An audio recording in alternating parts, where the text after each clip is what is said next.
శని త్రయోదశి రోజు శని భగవానుడికి అర్ఘ్యమిస్తే అద్భుత ఫలితాలు కలుగుతాయని, భయంకరమైన శని పీడల నుంచి బయటపడవచ్చని బ్రహ్మాండ పురాణంలో మనకు చెప్పారు. అష్టాదశ పురాణాలలో బ్రహ్మాండ పురాణం అని ఉంటుంది. ఆ బ్రహ్మాండ పురాణంలో ఏం చెప్పారంటే, శని త్రయోదశి రోజు ఎవరైతే శనికి అర్ఘ్యమిస్తారో వాళ్ళు తీవ్రమైన శని పీడల నుంచి చాలా సులభంగా బయటపడవచ్చు.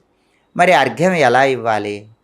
ఒక రాగి పాత్రలో నీళ్లు తీసుకొని ఆ నీళ్ళల్లో కొన్ని నల్ల నువ్వులు కలపాలి. శనికి నల్ల నువ్వులు ఇష్టం కాబట్టి నల్ల నువ్వులు నీళ్ళల్లో కలపాలి.